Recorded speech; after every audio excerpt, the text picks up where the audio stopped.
Has the market ended? No, because every bull market tops before to a 40% drawdown since 1900 could have been forecast with a 40-year lead time based on births and integration deaths. The odds are extremely remote. Therefore, despite their best efforts to tamper with it, the demographics rule is still in place. Yes, exactly. Since each cohort's peak should not be reached until 20 years after the population is reduced by only 20 years, the following key peaks should be marked: the 1927, 29th, 74th, 99th, and 2018 tops. I'm going to ask all of you amazing people to put down what you're doing and pay close attention to what Tom Lee has to tell us today. Listen, Tom Lee has discovered a truly amazing signal that has essentially foreseen every prior market peak.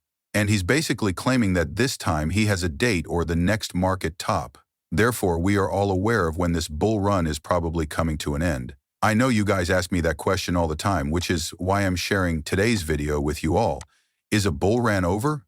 What is the finish date of a bull run? When will we reach our zenith? And if you haven't asked this question before, it will enable you all to earn a lot of money. In order to hear what Tom Lee has to say, I'm going to require you all to pay close attention. Already, at ease that they have a sizable buffer where rates are, they are already in a tough spot. They are now evaluating the economic harm it caused prior to tariffs. The problem is that, as we all know, many of these supports began to fall off at the beginning of this year. As a result, consumption is declining. Then there will be a jobs report tomorrow. However, it's already ominous, as evidenced by the rival job cuts to ADP. You know, if tomorrow we receive a report on 50,000 jobs. Actually, there is a lot of uncertainty surrounding this dual mandate because, given full employment, we run the possibility of a true job market collapse. The bond market is, I believe, arguing that the Fed is late in making cuts. In a sense, well, why? Due to the actions of the 10-year? Yes, where the implied tenure is, including the likelihood of a May cut.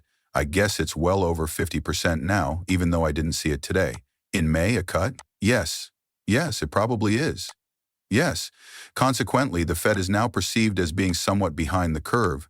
The markets are putting pressure on the Fed to do action, so if they reduce it will be a welcome relief of pressure. Market participants enjoy observing AIA and acting in opposition to it. The bear's rapid ascent to a nearly record level was one of the topics we discussed on the podcast last week. How do you feel about that? You follow AII, I know that. Look at those things. I adhere to it, and I believe that 6 months is the ideal duration for us. All right, since the poll is conducted over a period of time, it may not necessarily represent what the market did that week, but it does record what it did. But you're arguing that it's cumulative. Yes, it's similar to what happens when these economic surveys are conducted. Sometimes they are completed by Wednesday or Friday, and as a result, you get some strange discrepancies due to the events that took place during those 3 or 4 days. However, I recall that we discussed how people's timescales had evolved in a previous show. Perhaps because the world is more short-term oriented, but I believe that people can now act with a push button and go from bull to bear because of instant liquidity. In the institutional environment, they simply do this rather than phoning their broker and being talked out of it. Because it involves China, Mexico, and Canada, the imports chart you provided emphasizes how we have already front-loaded the tariff war. After that, everyone else is treated as a lesser person. I mean, I am aware that the futures were somewhat weak in the morning due to China's tweet or comment today. However, which was it? We are prepared for battle, yes, we will delve deeper into this, yes. However, I believe that the issue is that China isn't in the same situation as it was in 2018. Given what they're attempting to achieve in China, it's not as though they can conduct a protracted economic war here. Naturally, I believe that a lot of that is gamesmanship. And the idea is that if I were China, I would say that because I would like to see the S&P decline further, because if it does, the White House would return. Assuming that you don't anticipate a bear market, the stock market is, in the crosshairs, it's a complete 20%er.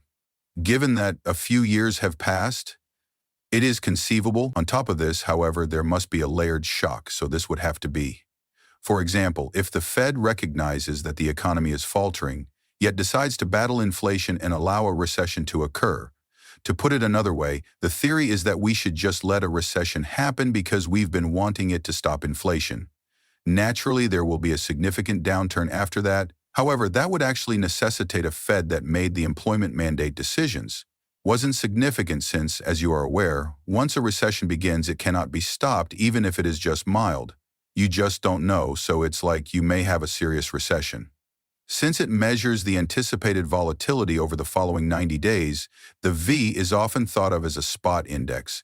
Thus, the spot VIX is that. In reality, however, it is a financial product, and while VIX futures are traded, spot VIX is never traded. They trade the VIX for 1, 2, 9, and I believe 24 months. The typical upward sloping VIX futures curve is referred to be either backwards or contango. Yes, and I constantly confuse the terms, you know. It is comparable to port and starboard, thus it slopes uphill. All right, the future VIX should be higher because you have time value money because of the time value. The 1-month contract is greater than the 4-month contract when the VIX does the reverse. Thus, the bottom histogram chart displays that inversion. The 1 month is therefore higher than the previous one when it appears to be pointing upward. However, what does that mean to you? What do you make of that? Is that a temporary low? This indicates that the markets have finally factored in the fact that volatility has a limit. Oh, I see. Correct? Because you now know that it will happen in the next 3. You think, oh, well, volatility will be lower in 4 months.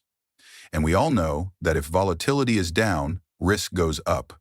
If you have a term longer than that contract, in 4 months, volatility will have decreased.